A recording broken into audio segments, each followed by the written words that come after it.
awareness within the tech industry about community issues and civic engagement. So if you are interested in getting involved and learning about your community, please find me, and I will talk to you about civics.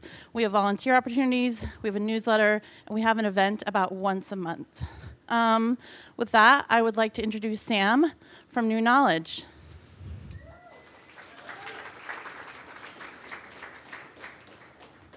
Thank you. Ooh, nice. I'm going to keep it really short. I just want to introduce Jonathan, who will be speaking.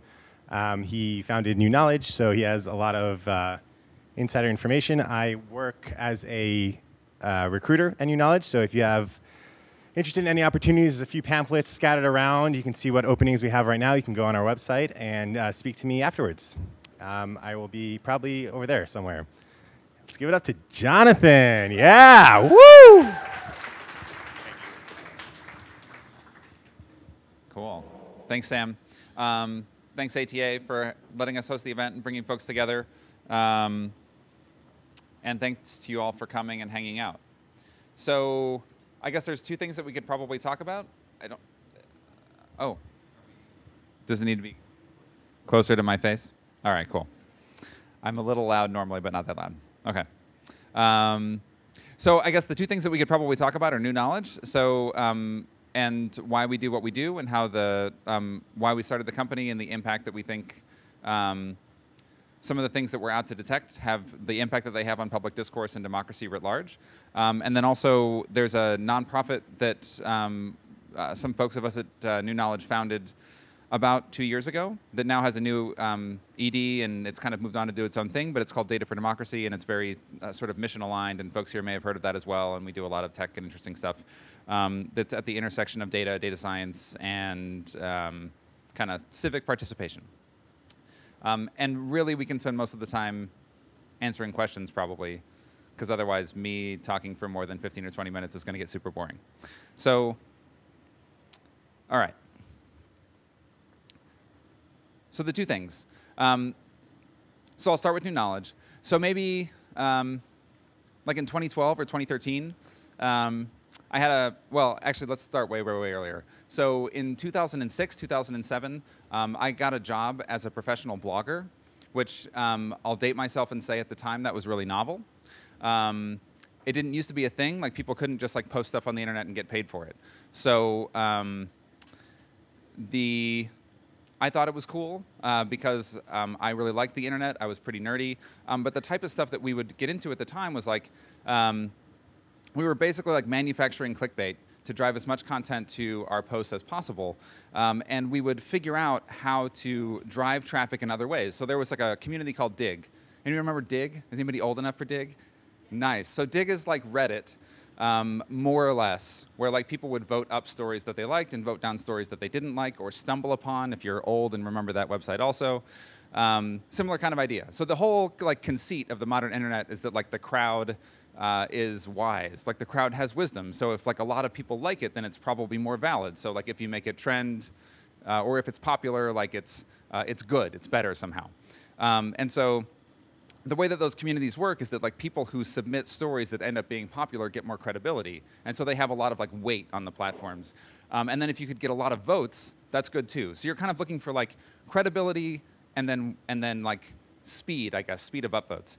And so what we would do, because we were a blog that was owned by AOL, and we had dozens and dozens of writers who were all paid by the post to drive traffic and click views and these like kind of like mostly manufactured page views to AOL.com to serve ads, we had teams and teams of people. So I would go and make friends with the people who were really influential on these platforms, and we would have like AOL Instant Messenger chats together because, again, 2007, we'd become friends. And I would say, hey, buddy, friend of mine, submit the blog post that I just wrote. And then he would submit it. And then immediately I would go to the chat room that I was in at AOL, like Slack or the precursor to Slack. And I would say, hey, everybody who I work with, quick, 30 of you, go upvote this right now. And they would. And the combination of those two things would push the stories that we wanted to the top of Dig whenever we wanted. And it was like 30,000 page views a pop.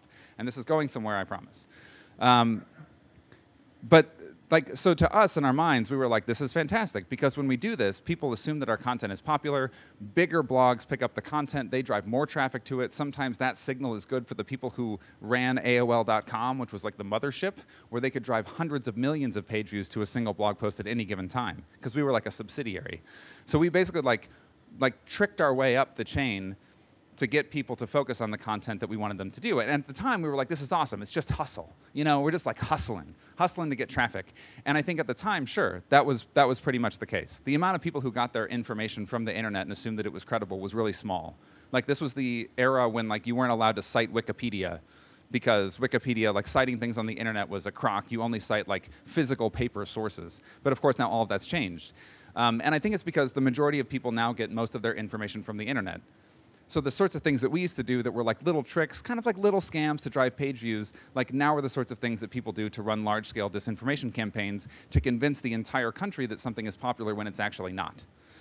And so kind of knowing this a little bit, in 2012, 2013, I started looking at how people were using Facebook and Twitter to talk about like extremism and violence. Because again, now it seems normal, but like in 2013, you know, we found like militant groups and like terrorist organizations in Syria, and they were talking about like they were like promoting themselves, like chest thumping. Like, hey, everybody who follows us on Facebook, check out this cool rocket launcher that we have. It can blow shit up. It's really amazing. Which was really weird. It was like people promoting a small business, but terrorism. And the thing that was interesting about it, I guess, was that like nobody really thought to look there before. Like, the people who did national security who were legitimately interested in terrorists were like, why would I go look at that information on Facebook? I have like assets that I've cultivated in the field. Like, I drop like tens of thousands of dollars and like sweaty wads of cash to my buddy who's in Islamabad, and we do it all covertly, and he feeds me information, and like that's intelligence. And I was like, yeah, I mean, that is also intelligence, but like they also posted it on their Facebook page, and it seems cheaper to get it that way. So that was kind of weird, and that led to some work with a friend of mine who was researching ISIS and how they were manipulating social media. So not just like posting on social media like the rest of us do, like one person, one voice, but they were posting things on social media in order to create the impression that they were big and strong and huge. So they were operating networks of tens of thousands of accounts. So it wasn't just like, so every time they wanted to make it seem like something was popular on Twitter, they could do it. Kind of like the way that we used to be able to make things popular on Dig whenever we wanted to do it. Except we weren't terrorists. We were promoting like stupid clickbait articles about fashion and like whatever. Like funny toddler videos and like dogs sliding down stairs or whatever, like dumb stuff. But they were promoting like an extremist ideology that would weaponize people into convincing themselves that they had to move to Syria and blow themselves up, which is way worse. But the mechanics were the same. So did that, and that led to some work where we were trying to advise the State Department on how they could basically do like digital counterterrorism. And again, this is all coming back to the important part of the story. I like to joke that this is the long version, and this is the very long version, and I'm sorry. So we got to the State Department, and we were like, hey, this is how it works. This is how a group like ISIS can use 10,000 accounts or 50,000 accounts or however many they have, and they seed some content. They use a bunch of automation to amplify that content to a lot of people on social media. Journalists who all sit on Twitter all of the time and spend all of their time just like reading what's happening on social media, looking at trending hashtags, assume that anything that's trending on Twitter therefore must be newsworthy, and are taking all of the really raw, visceral, emotional, terrible content that ISIS is publishing. They see that it's trending and it's really popular. They grab that content and they say, we have to talk about this all the time. Whoever ISIS is, they are dominating the internet. They must be massive. And that's not true. ISIS was like 1,000 guys in the desert at the time, but they were able to manipulate the mainstream Western media whenever they wanted with basically no money. And so we were trying to explain this to the State Department, but we were like, hey, I know it seems like ISIS is a problem, and they are. But like what fundamentally we were concerned about was the systemic vulnerability. That like any system that could be exploited in that way could be exploited by anybody. Trust me, I used to exploit it all the time. And like now the system is more sophisticated, and now ISIS is able to do it. But like if anybody with a real budget and real resources, like I don't know, a government, like tried to do the same thing, like just imagine how much success they could have. They might be able to do something really massive and truly, you know, truly disruptive, like manipulate a national election. I don't know, just hypothetically. And And of course, we failed. We did not convince the State Department to focus on that as a priority at the time. But ultimately knew that we had to form a company, or we had to find some way to like operationalize this knowledge to be able to detect this type of manipulation in real time and really get at the fundamental core of it. Like groups of people who can coordinate their activity online in a way that's not obvious to everybody who experiences that coordination have a lot of power. Like the offline analogy that I like to use is like, let's pretend that on your way here tonight, you walk past a protest out in front of the building, and everybody out there was like, tacos cause cancer. And they were chanting it in unison, like, tacos cause cancer, tacos cause cancer. And you're like, whoa, I don't know why there's an anti-taco agenda. Maybe this is like an InfoWars thing. I don't know, whatever. Like, one InfoWars supporter in the back. And whatever, so you walk past and you're like, those people are weirdos, they clearly have an agenda. You've understood their like information in context of them protesting. But the other scenario, the one that actually happens online, is that like, before you showed up, I convinced everybody else in the room when you weren't here that we were going to try and convince you that tacos give you cancer. And throughout the course of the evening, people are like, you overhear conversations about tacos and cancer. And then somebody walks up and they're like, hey, did you see that New York Times article about tacos and cancer? Like, whoa. And then, you kind of go about your evening, and then maybe we follow you around for a couple weeks, and we bump into you at a coffee shop. You don't remember who we are, but it's the first time that you've seen us. Maybe we look kind of familiar. We dress a little bit the same. We hang out in the same coffee shops, and you overhear me talking to the barista about tacos and cancer, and you're like, oh, I've heard about that. And you go, oh, really? Have you too? Because like, I'm not eating tacos anymore. I've had to boycott it. The taco shack down the street has a sign out front. They're closed. And you go, oh, really? They're closed? I go, yeah, absolutely, which isn't true. It doesn't matter. And like by the end of that week, if you could really put yourself in that scenario, like the odds that you would continue eating tacos or not at least being a little bit concerned that they were damaging to your health is totally different. Like same number of people, same level of effort, but a totally different context. And it's that subtle difference between being able to say like, I recognize that this is a group of people coordinating on purpose to try and convince me of something that they all agree on, fine. But people coordinating in a way that's like opaque to you, that's not obvious, is this really insidious thing that we're able to do now because you can control as many accounts as you want. You can coordinate your behavior on one part of the internet and deploy it someplace else. And these types of campaigns are pretty much fundamental to how disinformation operates online. So we thought, okay, we have to be able to recognize those, and that's pretty much what the company does. So from there on, I can probably just answer questions, because anything else beyond that is going to continue to be boring. But this is basically what we work on. We do this type of thing for companies. To identify when people want to undermine their brand or really want to talk about something else, but brands get caught in the middle of a conversation. Maybe you're the NFL and people are really passionate about whether or not players should protest during the national anthem or whether players should just like be patriotic during the national anthem or whatever else they would do normally. And you're just the NFL hanging out, but all of a sudden, a foreign government who likes to exploit racial divisions in the US decides that this is going to be an issue that they amplify, and you're just trying to run a football league, and all of a sudden you're the subject of like state-sponsored disinformation against your league, for example, because they're not a customer. It's an easy thing to make as an example. But also we did a project for the US Senate, the Senate Intelligence Committee, where we were one of two private companies that had access to the data that was subpoenaed from the social media platforms, Facebook and Twitter, YouTube, and others. And we got to analyze that and be the kind of like conclusive canonical investigation of all the data that had been released to the Senate, and we released that, I don't know, in December. And so we get to work on really cool stuff like that as well, because as you can tell, like those of us at the company were pretty nerdy about this problem pretty early on before anybody else really cared about it, and are perpetually surprised that it's like an issue that people are concerned about and talk about on the national stage kind of year in and year out. And then the other thing that I'll touch on just briefly, because it's probably of interest to this group, like I said at the beginning, I also work on Data for Democracy. It was it's a volunteer collective of about 4,000 data people of one type or another.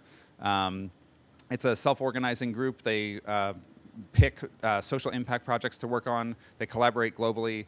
In addition to working with civic organizations, they also work with like municipalities. So we did a project with the city of Boston about a year ago where we tried to model the likelihood that like any given intersection would lead to higher traffic fatalities and stuff like that.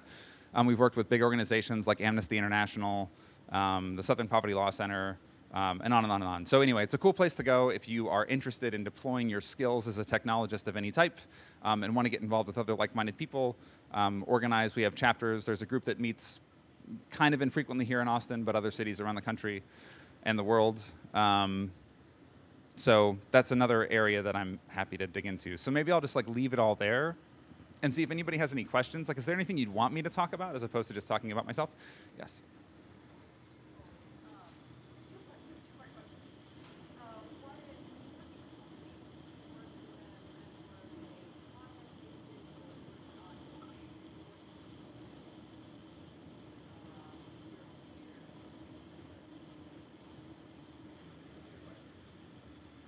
Oh, totally. Okay, cool. Cool. So for the rest of the room and everybody online, if I mischaracterize your question, let me know. But the question was, do we work with companies on a project basis or on an ongoing basis? And we work with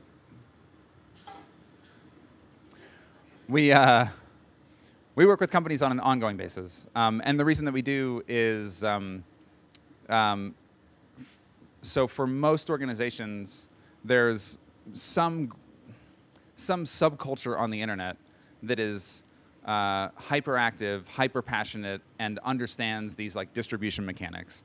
And so, you know, maybe you make a movie that has a rabid fan base because the movie you're making used to be a comic book.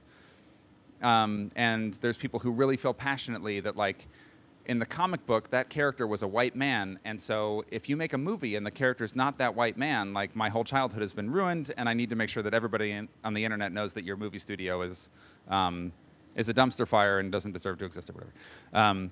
And so, but those networks kind of change over time, and it's really difficult to know when they'll be kind of active and interested in undermining a brand and when they'll just be kind of background chatter. So we typically work with it's not project-based because you kind of never know when the hit's coming, if you know what I mean.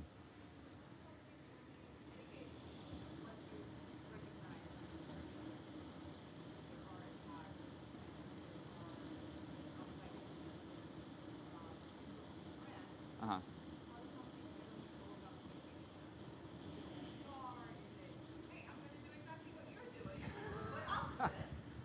Definitely not that. Yeah, no, it's a great question. So the question is like once we detect some like disinformation campaign that targets a brand, what do they do about it? Like what are your options for mitigating that attack or that campaign? And it falls into well, one of two buckets, but I'll address the third bucket that nobody ever does because it does come up often, like people are curious. And the third bucket that nobody ever does is like, would you just do it back? And this, everybody is interested in this, from like companies to, so we have national security conversations that center on this question as well. Like, what we really need to do is like fight bot for bot, like fight it out, bot versus bot. And that, frankly, would make the internet much worse. So I'm glad that nobody is pursuing that actively. But regardless, like, I think to their credit, most companies want to be authentic. So they want to take this like inauthentic conversation and push back against it with authenticity. And so the ways that they do that typically are we work with the social media platforms and we'll say, hey, here's a network of accounts where like, here's an anonymous web forum conversation where they're talking about how they want to like make this hashtag trend to like brigade the actress who had the misfortune of taking the role that used to be a white male character, and so now she's getting like berated and attacked online. Here's evidence that this is planned, and also like here are the signals that these accounts are coordinated or automated in a way that violates the platform's terms of service. So that's one way.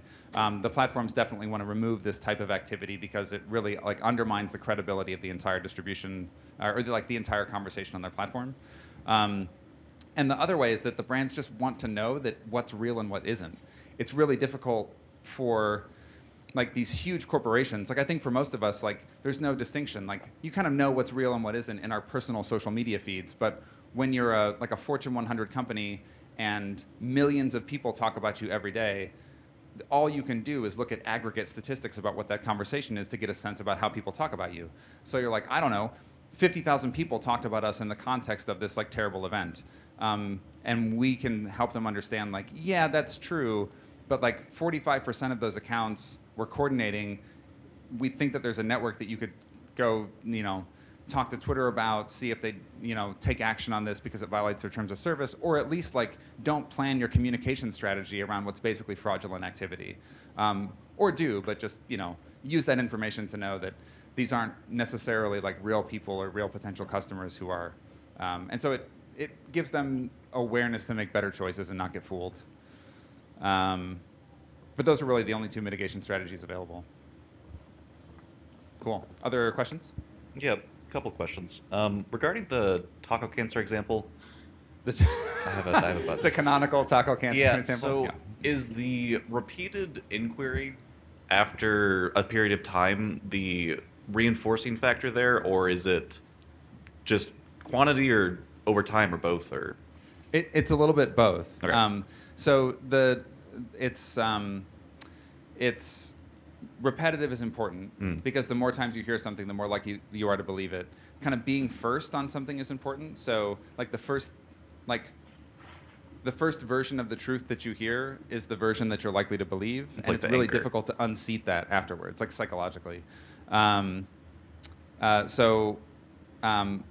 volume and highly repetitive. So hearing it a lot in a short period of time, and then hearing it consistently over time, and then hearing it from a number of different sources, all gives us the impression, not just people, like everybody, we're all wired to think this is true, or like all wired to process information in this way.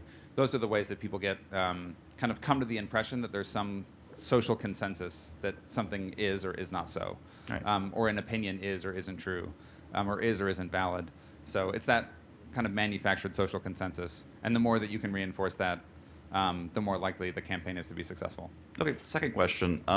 With the should companies use the same methods to fight back, is there an argument that could be made for white propaganda of doing that but with actual true facts? Would that be useful or good for the internet? I don't think so. I think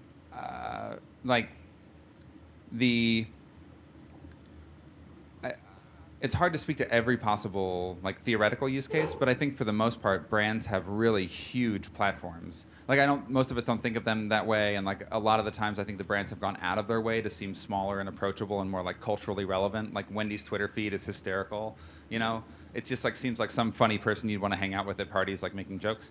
But they're like, they make billions and billions and billions of dollars every year. Like, that's a multi-million-dollar operation that they're running just to make that Twitter account funny, with a really large audience. And so they, like disseminating facts is not particularly helpful in combating emotional arguments, and B, there's really no need for them to operate covertly. Like if there is some kind of like asymmetry of power happening, where you could almost argue that these kind of like guerrilla grassroots are more like activists trying to game the system to make their voice heard. Like, I think from their perspective, that's what they're doing. It's not always like Russia manipulating the internet. Sometimes it's like 30 people on a web forum who really feel like they need to be heard. But those aren't tactics that a brand would ever need to engage in because they have millions and millions and millions of dollars at their disposal, if you know what I mean. So, like, it's tough, but I don't think it's really like apples and apples. They wouldn't really be fighting fire with fire. Okay, thank you. Sure.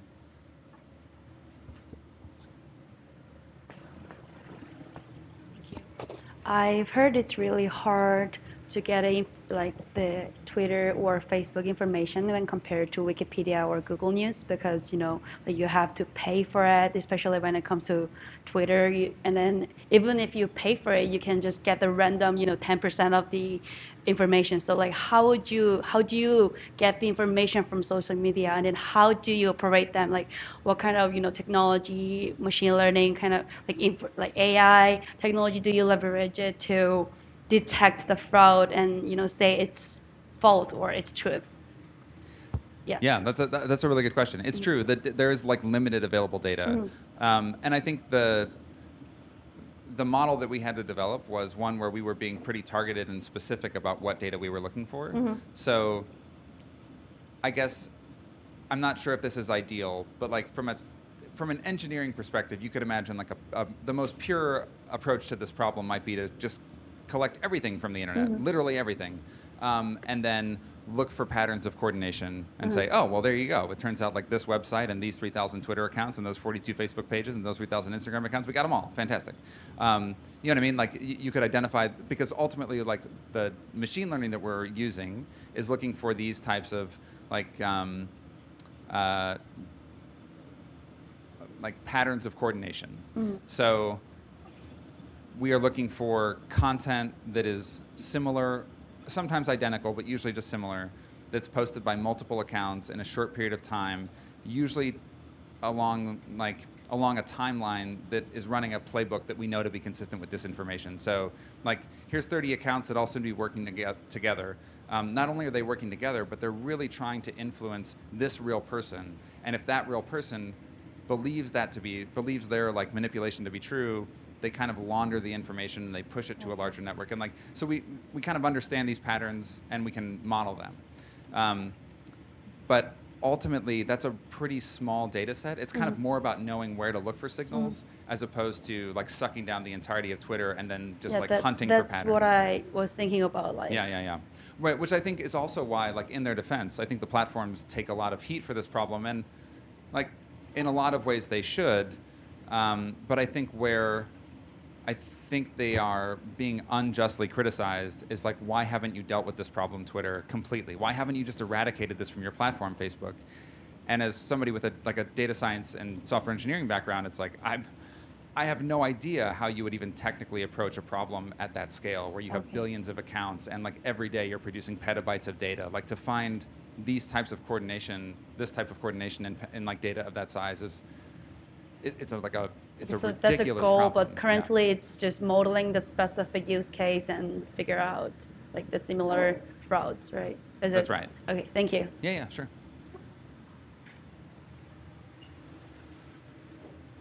I saw you first, yeah.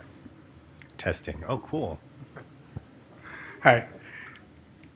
Have you looked into applying the principles or lessons learned that you have learned from fighting disinformation campaigns so far into working with international clients or, say, foreign governments? And if so, or even if you haven't, can you think of the challenges that you might face by doing that? No, we have not looked into working with like foreign governments, for example. And I think the challenges that we would face would probably be specific to the countries in which we would be operating in that scenario. Like, because all countries are, their values are different, their legal systems are different, kind of what's acceptable and sort of like just common community standards is a little bit different. And so just from a straightforward legal perspective, our laws around speech here in the United States are very different than the laws around speech in Germany. I think, pattern match that we're both, kind of like free press, open societies. But I think in Europe, the community standard is that it's more acceptable to suppress speech that's on the fringes of society, for example, without judgment. I don't mean that in a pejorative way. Like, I think it's a legitimate point of view that some speech isn't as good as the rest of the speech, and we all agree as a society that we don't like that speech. Like, it's not okay to be a Nazi in Germany, you're out. Whereas here, we're like, well, we definitely don't like Nazis, but you can be one on the internet. Like, it's a different cultural perspective, I think. And so that's what I mean. Like, it'd be really specific to wherever we were operating if we were to engage with a government in a different country. Got it. Thanks. Sure. You mentioned several mitigation strategies that companies typically do. Have you and your organization tried to look at other mitigation strategies and pose that to organizations instead of the ones that they choose? I mean, these are the ones that we'd recommend. Oh. I think that it's best for them to establish a relationship with the social media platforms, and where we can say, like, we've all agreed that when these numbers are these values, like, this is the data-driven approach to identifying a network behavior that you've said is not acceptable. You know that, like, you trust us to provide these numbers to you. You can go validate our data. But to get to a point where there's like some level of trust on a platform per platform basis, which is super time consuming, frankly, because it's like Twitter and Facebook are the ones we normally talk about, but it's also like Instagram basically operates like a different business than like, parent Facebook. All of the review websites. So if you are a gaming company, the reviews on Metacritic significantly impact the revenue that your game is likely to generate. But Metacritic is not really interested in this fight in the same way that Twitter and Facebook are, because they're not being pulled in front of the Senate. Rotten Tomatoes, which has a huge impact on a box office revenue, is another platform where like they're trying to figure this out on their own. People used to care about Tumblr, but not really anymore. And YouTube has its own kind of fiefdom inside Google. Like it's basically like it's a negotiation with like 10 to 15 different parties that's kind of worth going through, because it's a really consistent strategy for reducing the amount of inauthentic conversation. So we think that that's important. The platforms have to be involved from our point of view. And then the other one, using their platform, like we're working mostly with communications groups inside these big brands. So these are people that have like decades of experience interacting with the press. They have decades of experience now, well, maybe a decade of experience, like interacting with their customers directly over social media. And so they should be able to work with journalists to be able to say, we know that you want to write about this story that seems like it's a big deal online, but what you may not be able to see, journalists, is that this story is mostly manufactured. And will that at least color your reporting? Or maybe you don't want to write about it at all, which just again, like trying to use the existing platform that they have and the existing relationships that they have to make sure that the conversation about their brand is more authentic. Those are, like, that's what we recommend that they do. So I guess, frankly, like, and I don't know if this is better or worse, like most of the brands we talk to, like, have no idea how they would even go about mitigating it, like detecting it or mitigating it. So the strategies that I was proposing are the ones that we come in with. He's been with a hand up for a while. I think actually you had your hand up first if you want to. Sure. Yeah.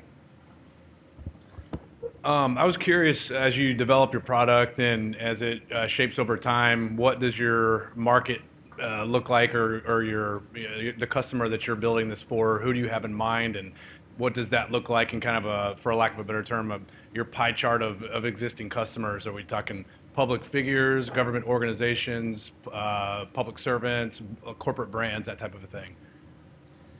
Yeah, I mean, so from our perspective, our customers, as we continue to build the product, I think the most, like, the customers for whom this is most relevant are corporate brands. Okay. I think up to this point, the conversation around disinformation, well, as it's become known as disinformation, has been very national security focused. Mm-hmm. But really, this is a problem that started out as like a counterterrorism problem, or really started out as like a Gamergate problem, or really started out like, it's never really been strictly a national security issue. That's just the thing that's brought it to prominence. Right. And I think the tricky thing about that is that it gets so conflated with partisan politics. And so it's really difficult to have a conversation about how we're going to clean up the information ecosystem if it's always about elections, because whoever was on the wrong side of that judgment is going, it's difficult, it's legitimately and I think fairly difficult for them to accept that that's going on. Like, nobody wants to believe that they were fooled. Nobody wants to believe that their candidate was supported by some shady bad actor. Like, no, nobody wants that. Right. And so therefore, I think that actually the group of organizations that can have the biggest impact on the problem are corporations, partially because they don't have to get caught up in that partisan nonsense, but also because they are in effect supporting the business model of the biggest distribution platforms. Sure. So if ad revenue drives Facebook, and ad revenue on Facebook is driven by engagement, and engagement is driven by kind of hyperbolic, incendiary, extremist, kind of throwaway content, mm-hmm. and manufactured social interaction, then like, well, if we're really going to get to the root of that problem, we have to work on how they're actually funding this operation in the first place. And like, Facebook isn't doing that on purpose. It's just like how their machine ended up working. Right. And so I think these corporations actually have a lot of leverage. And so even though I'm not sure they would normally be, I don't think anybody would consider them a partner in democracy normally. I think here they have a real role to play. Sure. And just, if I can just extend that a little bit, and if you get a potential customer that has some interest, do you guys apply any type of ethical or moral lens to whether you accept that customer as well? This is a question that comes up a lot, and we had to address this really early on as a company. Fortunately, as a hypothetical, I think up until we still haven't been approached by a customer, I think, who we felt like we needed to apply a rigorous ethical rubric to. But we started investigating it as a hypothetical really early on. And I don't want to, I'm trying not to use any particular company as an example because it just colors the whole conversation. But like some company that maybe, well, okay, the best example is, I think, what about a company that has engaged in what like we might legitimately call disinformation? You know, an oil and gas company, or let's, an easy one, a cigarette company. A cigarette company that engaged in disinformation and tried to fool the public into believing that cigarettes didn't cause cancer. Like, oh man, that's like, it's really hard to get behind anything that company ever does. So what if they were also being undermined, like, or what if somebody was attacking them with a campaign that was disingenuous in a coordinated way, in a way that still like manipulated the distribution channels of the internet, the thing that, you know, we try and detect that, we monitor that, and then we want to mitigate it when it happens because we don't want an internet that is difficult to believe. Like we don't want information that we can't rely on. Right. So would we take that customer? And I think what the customer does doesn't align with our values, but we're in this to detect, monitor, truth. and mitigate disinformation. And so I think we had to say, even in that hypothetical scenario, we might not like it, but I think we have a, otherwise, like I think we have a responsibility to work on that problem, wherever that problem is. Otherwise, we're calling balls and strikes, and we're saying some disinformation's okay because, well, the outcome's okay, which kind of defeats the purpose. Yep. Yep. I'll give you a breather to drink some beer there, if you'll. Sure. Yeah. Thank you. I'll just drink it faster, and the answers will get more I'll just exciting. walk the really further we quick, go. like real slow. Go ahead. I'll ask a really long question. How's that? Are you interested in, or are you guys working with trying to help the DoD understand the tactical use of disinformation? And as a context, I'll talk a case that you're probably familiar with, which is 2014. ISIS used a coordinated information campaign to shape the capture of Mosul and essentially disintegrate all the resistance. So, and there have been tons of sort of specific topics or requests for solutions to that type of problem. I mean, the short answer is yes. I think that kind of like corporations have a strong role to play. I think national security, well, maybe not obviously, but in our opinion, obviously does. There is a security aspect of the problem, and as a company, it's also part of our DNA. Like my co-founder's ex-military, and he was in the IC for a long time, and so we have a comfort and kind of working knowledge and familiarity with that space, maybe more so than other tech companies.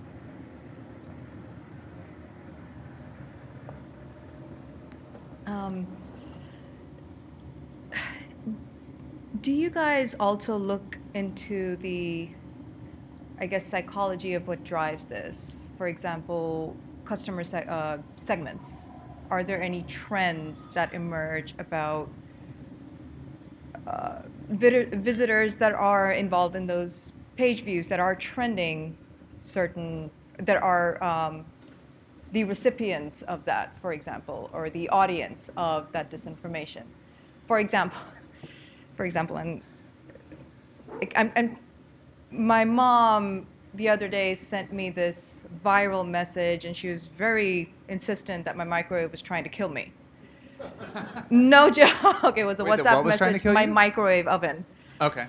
was attempting to kill me somehow. And it made me curious, like, okay, sure, why would you think that? Oh no, it's a viral message. Okay, either way. So are there, do you guys think about the psychology of it? Are there certain trends of visitors that tend to react more to these viral messages and versus ones that don't? Are there trends in customer segments or visitor segments? That's not something that we do. Right. Although I guess I can speak to it a little bit, Yeah. just based on research that we're familiar with, and we're pretty active in the community that thinks about this problem more generally. I mean, I think the short answer is the people who respond most to it are the people who, like, for whom this is their issue. So it's not like I think everybody is susceptible to disinformation. Yeah. But it depends on the thing that kind of gets you riled up. And so there's a certain aspect of it that needs to find something that's highly emotionally charged, and then feed it to you in a way that's more likely to make you share it. And so it's everything from, moms who are hyper concerned about the well-being of their kids, their young children, especially if their child has autism, and has come to believe that vaccines are the reason that their kid has autism. That's a really emotional issue for that particular person. But do they really care about political disinformation? Like maybe. I mean, it's not necessarily so. For some people, there's the debate about GMOs gets them riled up. Like they really care about the food supply, and so they're really reactive to stories about that, or whether it's the environment, or for some people it's politics, for some people it's comic book movies. Like whatever your thing is, I think it's more the relationship between the theme and the target that makes people more susceptible to it or not. If that makes sense. And just a quick here. Could it get worse? Just in general, do you think it can, disinformation and the attacks and just where we are in terms of this kind of information, could it get worse? Yes, which is like, I would prefer that wasn't the case, but I think the trends that I think mean that like what's looming on the horizon is actually what's worse than we have, are that I think more people get more of their information online. I don't think that trend is going anywhere. So, and the only way to curate information online is by some sort of social proxy, which means that we're more the like, I guess the mechanism by which we get information is not improving.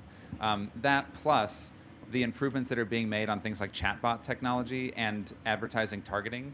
So if a chatbot can come up with content that it knows is resonant with you personally, because you're basically combining like natural language generation at the forefront of AI with behavior-based micro-targeting, and recognizing whatever like psychological profile makes you vulnerable to a particular issue, and then you could, in theory, you don't need to deploy tens of thousands of kind of low-quality bot accounts or spend millions of dollars on highly coordinated advertising campaigns. You could deploy lots of accounts that, like, in much more like the scenario that I described at the beginning, where it's like 50 people in a room. Like, you only need 50 accounts that have really good natural language capability and can interact directly and maybe chat with you. And you know what I mean? Like, the sorts of technologies that I think in a lot of ways are really exciting. Like, I'd love to have a really like authentic back and forth with an AI, like a virtual assistant that didn't just like play Spotify for me, or like set an egg timer in my kitchen, but like could actually have a dialogue. Like, how was it going today, Jonathan? Oh, I don't know, it was fine, AI. Thanks for talking to me. Like that, like as we like approach that sort of reality, I think also it can be exploited for some of the ways that we're describing.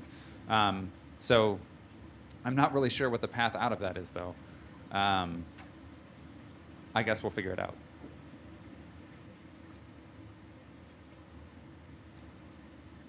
Are we still going? I don't know if there's a time limit or anything. Yeah, 5 more minutes. Okay. So this speculates out into the future a little bit, and when the idea hit my head, I swear it wasn't about exit strategy, so I wouldn't push you on that. But I guess I'm curious, beyond licensing their APIs, how good of a relationship do you have with Twitter, Facebook, and YouTube? How well do they know what you're doing? How well do they like what you're doing? And then the speculation is, as with any of us who've built stuff over their platforms, would they want to go ahead and do it themselves, or take what you're doing and turn it into something? Like, could your cleanup of the way their platforms operate become something that they enforce later with your help or in a different way? I'd say we have a professional respect relationship with the social media platforms. Because we were in a position to do so, we spent a lot of time basically like almost lobbying the social media platforms to advocate for policy changes that better capture this behavior and help them understand the problem. And again, I can see why it seemed like science fiction early on, but in like 2015 and 2016, when we were telling the platforms like, hey, this is a real vulnerability, this is happening, and I think very publicly, you know, Mark Zuckerberg made statements like, come on, like Russian disinformation on Facebook, what a joke. And, you know, has since evolved his opinion to recognize like how their platform was vulnerable, and I think they're taking much more responsible action than they did before. And in the interim, we've like tried to inform them on how they could make better policy choices or like design policies that would be more effective. And then, but also in the media, we're sometimes pretty hard on them. Like I think in our Senate report, we pretty bluntly characterized Facebook's activity as negligent. And they were very unhappy about that. So you know, like, but at the same time, I think we're able to continue to have a relationship where they know that we're not attacking them for the sake of attacking them, that we all have a shared interest in improving the quality of the platform, and that like, so that's what I mean. It could be better, but it could be worse, and I'm not sure. But I think like in the event that it were better, I think it would mean that we were caving to, you know, I think the reality that they would prefer that nobody talked about this. You know, I think honestly. You're not perfectly aligned, and that's what makes it good. Right, right. Yeah. Yeah, exactly. And so I think it's to their credit that we have any relationship at all, given that, you know, in a lot of ways, we're adversaries. But so I think what it really speaks to is that they do have an interest in the integrity of their platforms long term. I think regardless of like exit strategy, and I know that's not really what you were getting at, but I think like ultimately what probably happens is that we start to develop standards for like what's in bounds and what's not online. Like what are our values? How would we encode our offline values into these online spaces? And I think we actually don't know the answer to those questions right now. We're kind of taking stabs at it and like trying things here and there. But like, should I be able to represent myself anonymously on Facebook? I mean, I don't know. Like, I'm not sure what the right answer to that is. There's really good privacy reasons that people should be anonymous online. There's really good reasons that people maybe shouldn't be. Should I be allowed to orchestrate my activity online? Like, how is that really any different from me operating by myself? Like, what does it really mean to be a bot? Like, nobody, you know what I mean? Like, everybody's worried about the bots, but nobody really knows. And so I think some of these questions are basically like new territory where we have to decide like the parts of myself that I can extend through automation. Now that like individuals have automation at their fingertips, especially if you're a software engineer. I don't know, what are the implications of that? So I think what it probably means is as we form those standards as a society, that we encode them in a way that applies to the different social media platforms, and that whatever that standard is, everybody's adhering to it. And more like a cybersecurity model for like there are certain types of activities that we don't allow because we consider those to be hacking, that's illegal, that's theft, and then we start to consolidate knowledge about the bad actors who are doing it. So I think that's the model that we'll probably end up with. And when we get there, I mean, of course we'd love to be involved, but I don't think that ends up being an exit strategy with any one company or another. We'll see. So we have time for one more question. I don't know who had their hand up last. Okay. Last question, Jonathan, sorry. Okay, no. All right. So, so besides APIs and direct, sorry, my throat is do you use any spiders or scraping mechanisms to get extra information that might not be readily available through an API? On a case-by-case basis, it really depends on what the data source is and what the implications are for scraping it. Is it, you know, a website or a web forum? And I guess, and why do we need to deploy like automation and scrapers to acquire that data? And it goes through an internal review process, just like everything else, where we kind of make a decision about like, you know, what's the value of this data? What are the implications of acquiring it? And then what do we do with it once we have it? And that, because I think, and the reason that I frame it that way is that in all of those contexts, if there's no API and we're scraping it or collecting it, we're acquiring the data in a way that the owner of it didn't design their system to make the data available in the way that we need it. And so is it still okay to collect it? And I think sometimes it is and sometimes it's not. Just to expand, sorry. Would you give an example of a situation, if it's possible, a situation where you had to use a spider or a scraper to find a certain pattern? Yeah, so I mean, I think an example is like there's a, we actually don't need to acquire this data source currently, but there's a website called the Daily Stormer, which is I wouldn't recommend visiting it unless you have a strong stomach. It's a neo-Nazi website, like openly neo-Nazi website.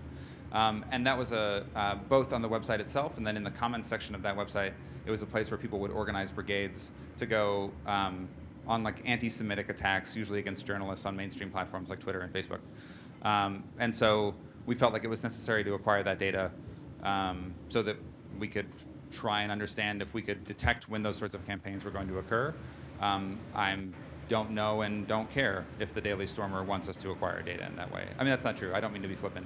I do care, but I think that like them, even if their website terms of service didn't allow it, I think that we felt like we had ethical justification to collect the data under the circumstances. So that, I mean, that's just one example. And it's a nice, easy outlier because nobody likes Nazis. I mean, I hope. I can't speak for all of you. Well, I think that was the last question. So thanks, everybody. I appreciate the questions. It's been really fun in the discussion.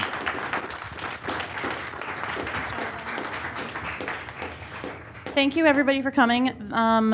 If you are interested in coming to additional ATA events, please sign up for our newsletter, austintech.org. If you are interested in working or learning more about new knowledge, please go talk to Sam. There's lots of food left. Please eat it so that I don't have to take it anywhere. And thank you for coming. And thank you, Jonathan. Thank you, New Knowledge, for providing all of the food and beverages. And thank you to Waterloo Sparkling Water for providing the water. Thanks, everybody.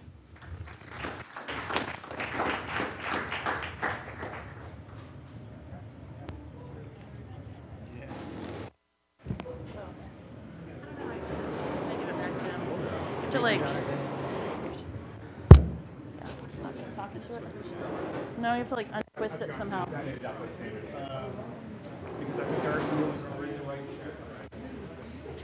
know how to turn this off.